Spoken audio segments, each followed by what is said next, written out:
ನಾಗಲಿ ಅಂತ ರಾಯಚೂರು ಡಿಸ್ಟಿಕ್ ಹೆಸರಿಗೆ ಮಲ್ಪುರ ಗ್ರಾಮ. ನಾನೀಗ ಕವನ ಹೇಳಲು ಇಷ್ಟಪಡ್ತೇನೆ.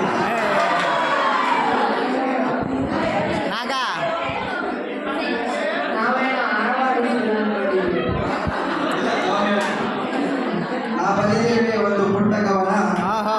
ಇದರಲ್ಲಿ ನನ್ನೆಲ್ಲ ಗುರುಗಳಿಗೆ ನಮನ. ಇವರೆಲ್ಲ ನಮಗೆ ದೇವರ ಸಮಾನ. ನಿಮಗೆ ನನ್ನ ಕೋಟಿ ನಮನ. ತಿದ್ದಿ ನೀಡಿ ತೊದಲು ನುಡಿಗೆ ಭಾಷೆ ಕಲಿಸಿದ ಸಾಹುಕಾರ. ಭೇದ ಭಾವ ತೊರೆದು ಎಲ್ಲರನ್ನು ಸಮನಾಗಿ ನೋಡಿದ ಅಧಿಕಾರ. ಅಂಧಕಾರವು ಅಳಿಸಿ ವಿದ್ಯೆಯ ಜ್ಯೋತಿಯನ್ನು ಬೆಳಗಿಸಿದ ನಿಮಗೆ ನಮ್ಮ ನಮಸ್ಕಾರ. ನಿಮ್ಮ ಈ ಕಾಯಕ ನನ್ನ ಈ ಜೀವಕ್ಕೆ ನೀಡಿತು ಹೊಸ ಆವಿಷ್ಕಾರ.